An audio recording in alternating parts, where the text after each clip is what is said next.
Dear student, आज हम बात करेंगे इन्फ्लेमेशन के बारे में। सबसे पहले बात करते हैं कि व्हाट इज़ इन्फ्लेमेशन, यानी असल में इन्फ्लेमेशन हम किसको कहते हैं। तो सिंपल सी आसान सी डिफिनीशन हमने याद रखनी ही।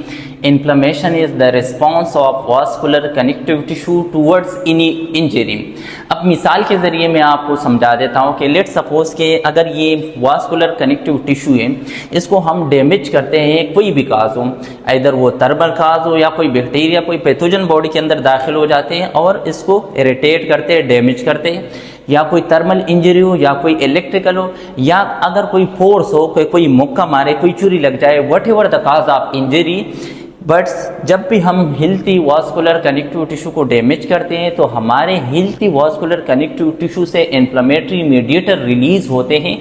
वो रिस्पॉन्सिबल होते हैं for the cardinal sign of inflammation, जिसके हम बात करेंगे कि पेन होता है, स्वेलिंग, रेडनेस, हीट एंड वहाँ के फंक्शन लॉस हो जाते हैं, तो उसको हम नाम देते हैं कि दिस इज कॉल्ड इन्फ्लेमेशन। तो आसान सी डिफिनीशन है, the response of vascular connective tissue towards any injury irrespective their cause. The cause में भी थर्मल, पैथोजेनिक, हीट, कोई भी काज हो सकती है। लेकिन जब भी हम वास्कुलर कनेक्टिव टिश्यू को डैमेज कर रहे होते हैं, हिलती वास्कुलर कनेक्टिव टिश्यू का जो रिस्पॉन्स होता है towards the injury, that is called inflammation.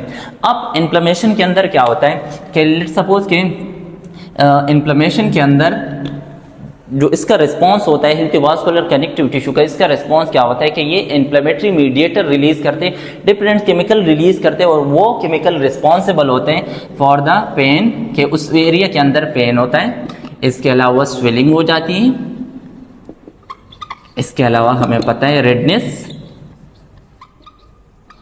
और हीट, और उस टिश्यू के जो नॉर्मल फंक्शन होते हैं वो लॉस हो जाते हैं क्योंकि वो फिर इन्फ्लेमेटरी मीडिएटर रिलीज करते हैं। तो नंबर 5 फंक्शन है लॉस ऑफ फंक्शन।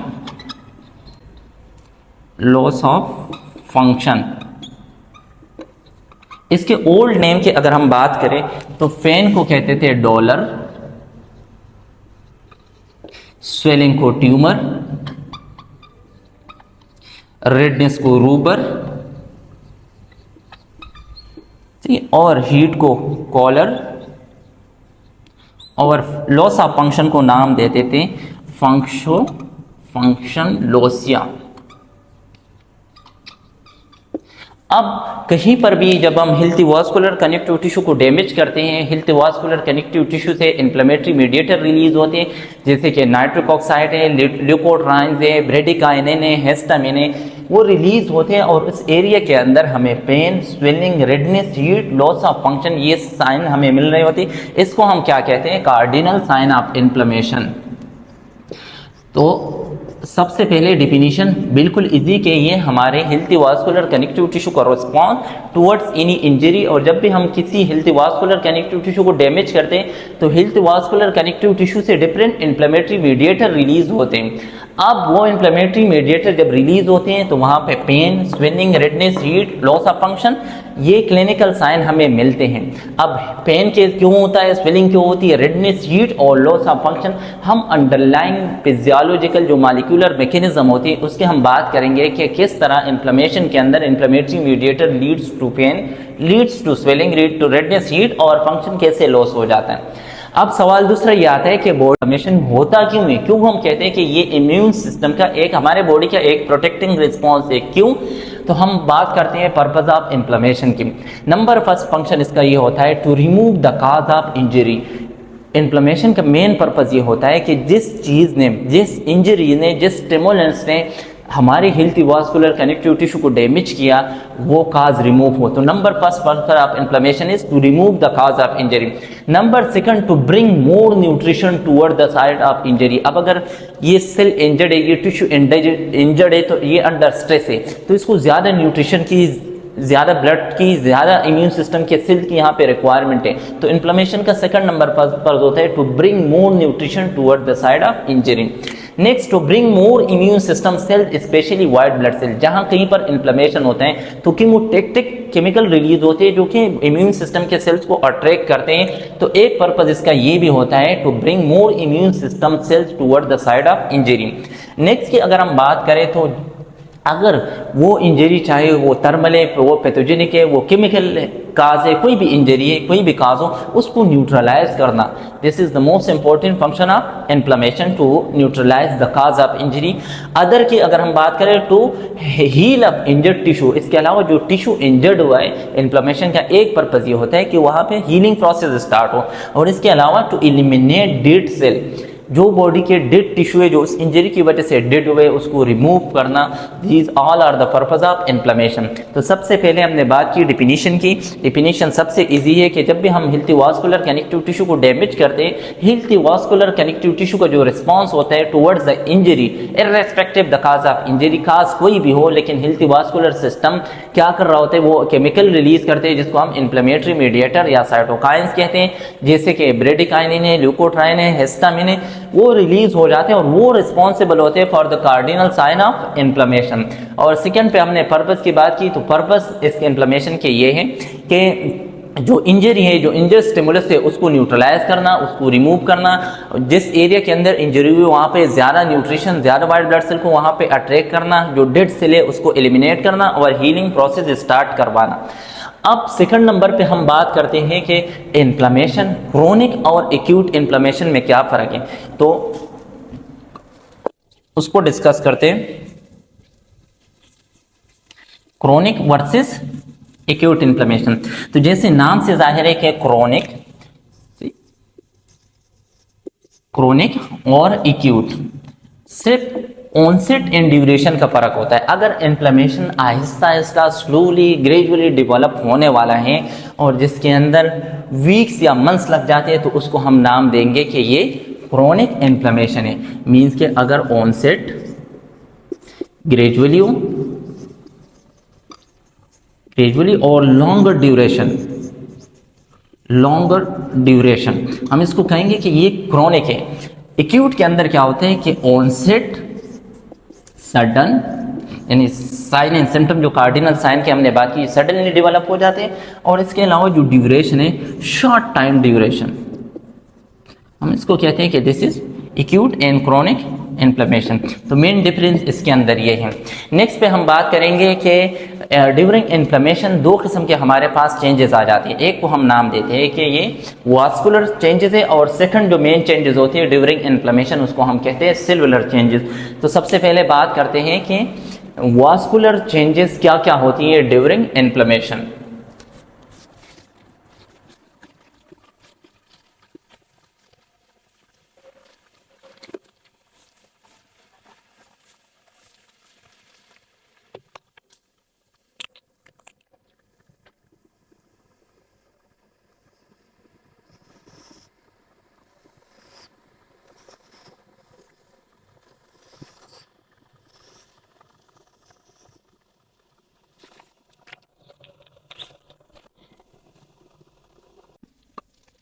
उसको डिस्कस करते हैं।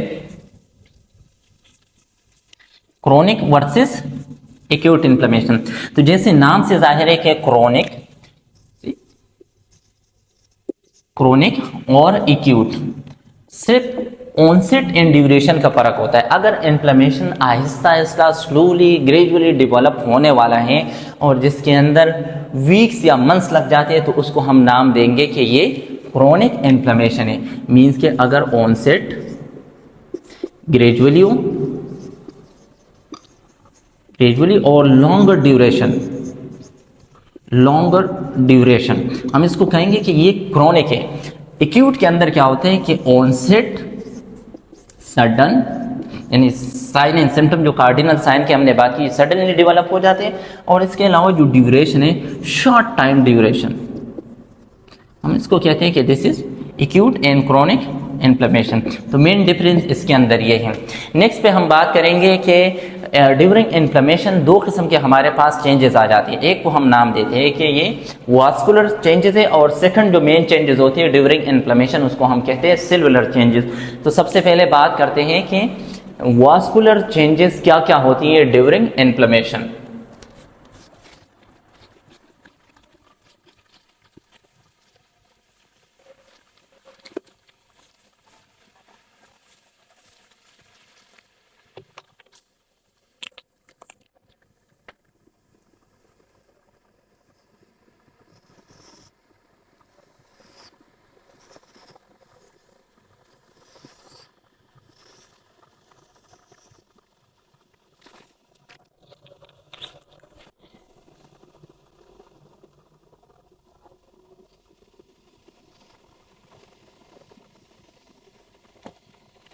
अब अगर हम बात करें, दिस इज लार्जर आर्टरी जो इस एरिया को ब्लड सप्लाई कर रही होती है, ये स्मॉल आर्टरी, और दिस इज वेनस एंड यानी ये वेनूल्स, यहाँ पे आर्टीरियल ब्लड, देन कैपिलरीज, और उसके बाद वेनूल्स, और उसके बाद वेनस ड्रेनेज यानी लार्जर वेन, और आखिर में blood superior inferior vena cava के जरिए जा रहा होता है। लेट सपोज के हर एक टिश्यू के अंदर 2 टाइप्स के सेल्स होते हैं, एक को हम नाम देते हैं स्ट्रोमल सेल, और दूसरे जो टाइप्स के सेल्स होते हैं उसको हम नाम देते हैं पेरेन्काइमल सेल।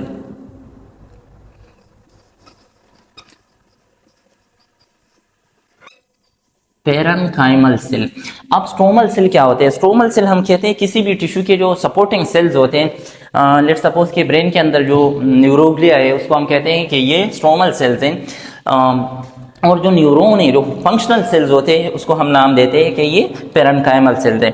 इस तरह अगर हम लंग्स की बात करें तो लंग्स के अंदर जो फंक्शनल सेल्स है उसको हम नाम देते हैं कि वो एल्वेलाई पेरेन्काइमल सेल्स है, और इसके अलावा जो प्लूरल मेम्ब्रेन है या जो सपोर्टिंग ब्लड वेसल्स है या जो लेयर है उसको हम नाम देंगे कि ये स्ट्रोमल सेल्स हैं। जब भी हम इन दोनों सेल्स में से किसी भी सेल्स को डैमेज करते हैं, अब स्ट्रोमल सेल मैक्रोफेजेस भी हो सकते हैं अगर यहाँ पे रेजिडेंट है, जब भी हम फंक्शनल सेल को या स्ट्रोमल सेल को डैमेज करते हैं, इसके सेल मेम्ब्रेन में से इन्फ्लेमेटरी मीडिएटर रिलीज होते हैं which responsible for the sign of inflammation. Let suppose के अगर यहाँ पे बैक्टीरिया एंटर हो गया, बैक्टीरिया दाखिल हो गया और बैक्टीरिया इस सेल्स को डैमेज कर रहे हैं, इस सेल को, ये कोई भी टिश्यू के स्ट्रोमल सेल्स है और इस सेल मेम्ब्रेन को डैमेज करते हैं, तो सेल मेम्ब्रेन को जब हम डैमेज कर रहे होते हैं, ठीक, जिस तरह लास्ट क्लास के अंदर मैंने बात की थी कि हाउ इन्फ्लेमेटरी मीडिएटर फॉर्म, तो जब भी ये बैक्टीरिया, लेट्स सपोज बैक्टीरिया ये इन हाउ दाखिल हो गया और ये स्ट्रोमल सेल को डैमेज कर रहे होते हैं, तो स्ट्रोमल सेल्स के अंदर एक एंजाइम प्रेजेंट होते हैं जिसको हम कहते हैं फास्फोलाइपेज A2। अब फास्फोलाइपेज हाईली एक्टिव हो जाते हैं जब सेल मेम्ब्रेन को हम डैमेज कर रहे होते हैं। फास्फोलाइपेज हमें पता है कि सेल में मॉलिक्यूल्स एम्बेडेड इन देम। अब फास्फोलाइपेज A2 एंजाइम जब एक्टिवेट हो जाते हैं तो इसके अंदर जो लिपिड्स होते हैं ये कन्वर्ट हो जाते हैं एरिकिडोनिक एसिड में। अब एरिकिडोनिक एसिड फर्दर एंजाइमेटिक एक्टिविटी होती है और इससे इन्फ्लेमेटरी मीडिएटर यानी प्रोस्टाग्लैंडिन E2, ब्रेडिकाइनिन और ल्यूकोट्रांस ये इन्फ्लेमेटरी मीडिएटर बन जाते हैं। लेट सपोज कि ये बैक्टीरिया दाखिल हो गया, बैक्टीरिया ने मल्टीप्लिकेशन स्टार्ट कर दिया और स्ट्रोमल सेल्स को, पेरेन्काइमल सेल को डैमेज करना स्टार्ट कर दिया। पेरेन्काइमल सेल और स्ट्रोमल सेल क्या करेंगे? इन्फ्लेमेटरी मीडिएटर रिलीज करेंगे। Let suppose nitric oxide, PgE2, prostaglandin and prostacyclin, और इसके अलावा ल्यूकोट्राइंस। बस हम बात करते हैं वास्कुलर इवेंट्स की, वास्कुलर इवेंट्स ड्यूरिंग इन्फ्लेमेशन। अब ये केमिकल जब रिलीज हो जाते हैं तो आर्टरी के बाहर हमें पता होते हैं कि यहाँ पे मसल प्रेजेंट होते हैं दोनों साइडों पे। अब इसका नॉर्मल फंक्शन क्या होता है कि ये लार्जर आर्टरी है, अगर ब्लड ज्यादा आ रहा होता है तो ये रेजिस्टेंट शो कर रहे होते हैं। जितना ज्यादा ब्लड की सप्लाई होगी ये मसल रेजिस्टेंट शो कर रहे होते हैं toward the flow of blood incoming to the arteriole. अब जब ये नाइट्रिक ऑक्साइड, PgE2 और ल्यूकोट्राइन इनके लिए रिसेप्टर होते हैं इस स्मूथ मसल पे जो आर्टेरियोल साइड पे प्रेजेंट होते हैं। अब ये रिसेप्टर है फॉर द इन्फ्लेमेटरी मीडिएटर। जब ये इन्फ्लेमेटरी मीडिएटर आ जाते हैं और इस रिसेप्टर के साथ अटैच हो जाते हैं तो स्मूथ मसल रिलैक्स हो जाते हैं। जब स्मूथ मसल रिलैक्स हो जाएंगे तो क्या होगा कि रेजिस्टेंट टुवर्ड द फ्लो यानी इनकमिंग ब्लड जो फ्लो है टुवर्ड द आर्टरी, ये वाला एरिया इंजर्ड है। अब इस एरिया को ब्लड की सप्लाई इंक्रीज हो गई। क्यों इंक्रीज हो गई? क्योंकि जो स्मूथ मसल की रेजिस्टेंट थी वो हमने खत्म कर दी। किसने खत्म किया? इन्फ्लेमेटरी मीडिएटर ने। तो अब स्मूथ मसल रिलैक्स हो गए, डायलेट हो गए। जितना ज्यादा ब्लड फ्लो इसकी तरफ आएगा, कोई रेजिस्टेंट नहीं है तो ब्लड फ्लो इंक्रीज हो जाएगी। जब ब्लड फ्लो इंक्रीज हो जाएगी तो इस वाले एरिया के अंदर हमें रेडनेस एंड हीट, ये वाले क्लिनिकल साइन ऑफ इन्फ्लेमेशन इसलिए मिलते हैं क्योंकि स्मूथ मसल डायलेट हो गए जो कि सराउंड द आर्टेरियोल्स थे। किसने डायलेट किए? इन्फ्लेमेटरी मीडिएटर ने। और स्मूथ मसल डायलेट हो गए। जब स्मूथ मसल डायलेट हो जाएंगे तो जितना ज्यादा ब्लड की फ्लो होगी टुवर्ड्स द आर्टीरियल साइड या द इंजर्ड साइड वो इंक्रीज हो जाएगी। जब वो इंक्रीज हो जाएगी तो इट्स मीन के यहाँ पे हमें रेडनेस एंड हीट मिलेगी।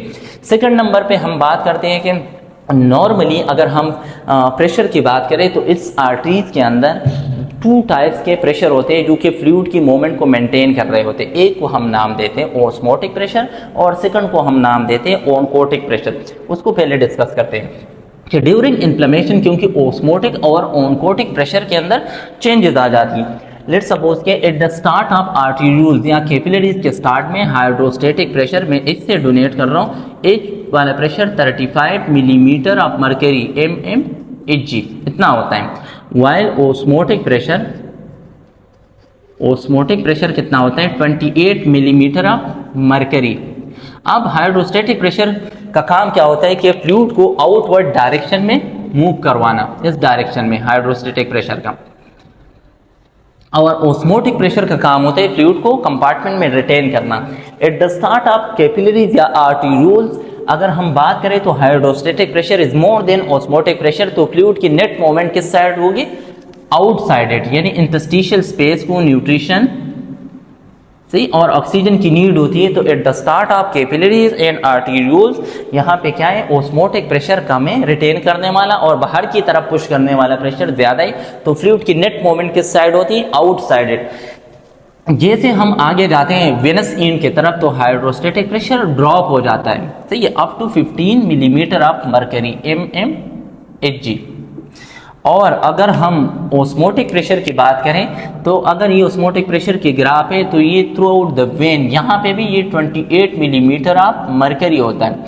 अब अगर हम वीनोल साइड पे बात करें कि फ्लूइड की नेट मूवमेंट किस साइड पे होगी, तो यहाँ पे रिटेन करने वाला प्रेशर ज्यादा है, वो 28 मिलीमीटर ऑफ मर्करी है और बाहर की तरफ पुश करने वाला 15 मिलीमीटर ऑफ मर्करी है। तो फ्लूइड की net movement at the venule side क्या होगी, इन साइड के ब्लड वेसल्स के अंदर आएगी। अगर हम स्टार्ट पे बात करें तो स्टार्ट में हाइड्रोस्टेटिक प्रेशर ज्यादा होता है तो ये आउटवर्ड जाते हैं। ड्यूरिंग इन्फ्लेमेशन क्या होता है कि स्मूथ मसल डायलेट हो जाते हैं, ब्लड फ्लो इंक्रीज हो जाती है। जब ब्लड फ्लो इंक्रीज होगा तो hydrostatic pressure goes up, hydrostatic pressure increase हो जाते हैं। नेक्स्ट पे मैं दोबारा से डायग्राम बना देता हूँ कि एंडोथेलियल सेल जो कैपिलरीज परमेबिलिटी है उसके अंदर क्या क्या चेंजेस होती है ड्यूरिंग इन्फ्लेमेशन। प्रेशर याद रखना है कि normally hydrostatic pressure is more in the capillary side, while जो ऑस्मोटिक प्रेशर है वो क्या होता है, वो कम होता है, रिटेन करने वाला। तो फ्लूइड की नेट मूवमेंट किस साइड पे होती है, टुवर्ड्स आउटवर्ड, यानी इंटरस्टिशियल स्पेस में। अब अगर let's suppose this is endothelial cells, endothelial cells वो सेल्स होते हैं जो कि ब्लड वेसल के लिनिंग्स को बना रहे होते हैं, दिस इज एंडोथेलियल सेल। अब कुछ इन्फ्लेमेटरी मीडिएटर के लिए जिस तरह के ब्रेडिकाइनिन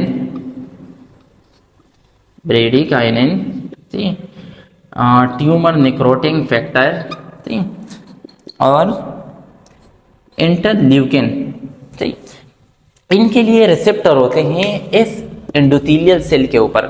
अब जब ये ट्यूमर निक्रोटिंग ब्रेडिकाइनिन ये आ जाते हैं और इस वाले सेल को स्टिमुलेट करते हैं, इस एंडोथेलियल सेल्स को, तो एंडोथेलियल सेल के अंदर दो किस्म के प्रोसेस हो जाते हैं। एक को हम नाम देते हैं एंडोथेलियल सेल कॉन्ट्रैक्शन, यानी थ्रू आउट और चारों तरफ से एंडोथेलियल सेल क्या हो जाते हैं, कंट्रैक्ट हो जाते हैं। जब एंडोथेलियल सेल कंट्रैक्ट हो जाते हैं तो इंटर एंडोथेलियल गैप क्या हो जाता है, इंक्रीज।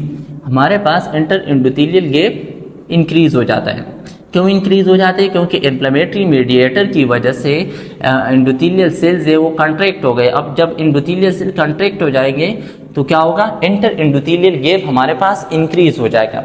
सेकंड, इसको हम नाम देते हैं कि जब चारों तरफ से एंडोथेलियल सेल कॉन्ट्रैक्ट हो जाए उसको हम कहते हैं endothelial cell contraction, which leads to in which increase inter endothelial gap, यानी कैपिलरीज की परमिबिलिटी इंक्रीज हो जाती है। सेकंड नंबर पे हम नाम देते हैं एंडोथेलियल सेल कंट्रैक्शन। अब उसकी मिसाल देखें, लेट्स सपोज के अगर ये एक सेल है एंडोथेलियल सेल, ये अगर सिर्फ अथराफ से कंट्रैक्ट हो, सही, लेट्स सपोज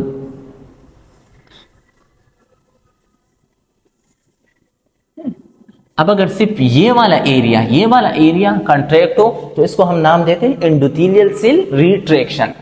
तो जब भी रिट्रैक्शन हो या कंट्रैक्शन हो तो ये दोनों के अंदर इंटर एंडोथेलियल गैप इंक्रीज हो जाता है। सही है, ये बात याद रखनी है कि पिलरी परमेबिलिटी इंक्रीज हो जाती है। अब कंट्रैक्शन हो, लेट्स सपोज अगर चारों तरफ से हम कंट्रैक्ट हो तो इसको हम नाम देते हैं कि this is called contraction. Retraction के अंदर क्या होता है, लेट्स सपोज ये मेरा हाथ है, इसको मैंने यू कर दिया, सिर्फ अतराफ वाले सिल के जो पेरिफेरी साइड है वो अगर आपस में मिले कंट्रैक्ट हो जाए तो उसको हम नाम देते हैं कि दिस इज कॉल्ड रिट्रैक्शन। दोनों कंडीशन के अंदर इंटर एंडोथेलियल गैप इंक्रीज हो जाता है।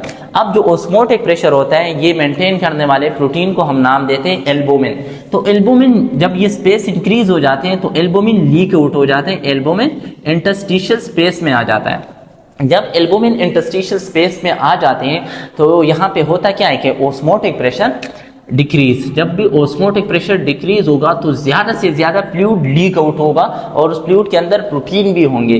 तो जब protein rich fluid leaking from the vascular compartment to interstitial compartment the process is called, उसको हम नाम देते हैं कि ये ट्रांसोडेशन है। यानी इन्फ्लेमेशन के अंदर एक प्रोसेस होता है जिसको हम नाम देते हैं ट्रांसोडेशन। ट्रांसोडेशन का सिंपल मतलब होता है कि वास्कुलर कनेक्टिव टिश्यू से प्रोटीन रिच फ्लूइड जिसके अंदर प्रोटीन प्रेजेंट होता है वो एस्केप हो जाते हैं टुवर्ड द इंटरस्टिशियल स्पेस। एक को हम नाम देते हैं ट्रांसोडेशन। ट्रांसोडेशन के अंदर क्या होते हैं कि protein poor fluid leaking from the vascular compartment into interstitial space. अब जब प्रोटीन लीक आउट हो जाती है तो ज़्यादा से ज़्यादा फ्लूइड भी लीक आउट हो जाते हैं। जब फ्लूइड लीक आउट हो जाता है तो इस वाले एरिया के अंदर फ्लूइड इंक्रीज हो जाते हैं तो ये वाला एरिया हमें स्विल अप मिल रहा होता है जिसको पुराने ज़माने के अंदर ट्यूमर कहा जाता। तो स्विलिंग के क्या है कि इंक्रीज परमिबिलिटी और उसकी वजह से फ्लूइड ज़्यादा लीक आउट हो जाते हैं। तो वास्कुलर इवेंट्स हमारे पास जो इन्फ्लेमेशन के अंदर होते हैं वो एक बार फिर से सुन लो कि स्मूथ आर्टेरियो डायलेशन हो जाती है, स्मूथ मसल रिलैक्स हो जाते हैं, एंडोथेलियल सेल के अंदर कंट्रैक्शन हो जाते हैं बाय द इन्फ्लेमेटरी मीडिएटर और रिट्रैक्शन हो जाता है। दोनों के अंदर क्या होता है कि इंटर एंडोथेलियल गैप इंक्रीज हो जाते हैं, ज़्यादा से ज़्यादा फ्लूइड लीक आउट हो जाता है, हाइड्रोस्टैटिक प्रेशर डिक्रीज हो जाता है और इंक्रीज हो जाता है, ऑस्मोटिक प्रेशर डिक्रीज हो जाते हैं क्योंकि प्रोटीन लीक आउट होता है। इसके अलावा जब ज़्यादा से ज़्यादा फ्लूइड लीक आउट हो जाते हैं तो उसको हम नाम देते हैं कि ये ट्रांसोडेशन है और इस एरिया के अंदर स्वेलिंग होगी। नेक्स्ट हम बात करेंगे कि सेलुलर इवेंट ड्यूरिंग इन्फ्लेमेशन के नॉर्मली सेल यानी ब्लड के जो सेल्स है और प्लाज्मा है उसके आर्टरीज के अंदर क्या मूवमेंट होती है और जब इन्फ्लेमेशन होता है तो उस लीनियर ब्लड फ्लो जिसको हम कहते हैं कि normally linear blood flow movement कर रही होती है ब्लड वेसल के अंदर, लेकिन ड्यूरिंग इन्फ्लेमेशन वो लीनियर ब्लड फ्लो अल्टर हो जाती है। हम उसको डिस्कस करेंगे नेक्स्ट क्लास के अंदर।